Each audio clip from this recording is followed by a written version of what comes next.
بعد إقصاء المنتخب المغربي المرير من كأس إفريقيا بعد هزيمة من جنوب إفريقيا، فقد صرح نجم المنتخب المغربي أشرف حكيمي وإدلاء بتصريحات نقلتها الإذاعة الفرنسية منذ قليل، وقال: لقد تمت إهانتي من رئيس الجامعة المغربية فوزي لقجع بعد إضاعتي لركلة جزاء وإقصاء المنتخب المغربي من كأس إفريقيا. وقد وبخني لقجع أمام اللاعبين وقال: أنت السبب يا حكيمي، أنت الذي أضعت ركلة الجزاء، وأنت من تتحمل مسؤولية إقصاء المنتخب المغربي من إفريقيا، ولولا إضاعتك لهذه الركلة لكنا توجنا بها.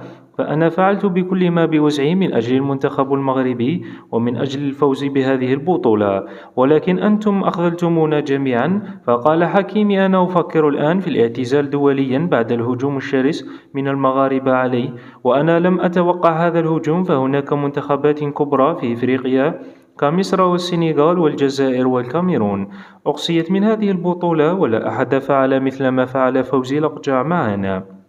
وسأله الصحفي المغربي الذي يعمل في الإذاعة الفرنسية وقال له: ماذا تقول للجزائريين بعد فرحتهم العارمة بإقصائكم من بطولة إفريقيا؟ فرد وقال: هذا أمر طبيعي لما يحدث بين الجزائر والمغرب في الوقت الحالي، وكل هذا بسبب تطبيع المملكة المغربية مع الكيان الصهيوني، فأنا ضد هذا التطبيع الصهيوني. معنا في الجزائر كانوا يدا واحدا من قبل، وكانوا يدعموا المنتخبين، ولكن بعد هذا التطبيع مع الكيان الصهيوني انقسم الحال الآن، والجزائريين يشجعون جنوب إفريقيا لأنها هي من وقفت ضد الكيان الصهيوني ورفعت القضية أمامهم أمام محكمة العدل الدولية.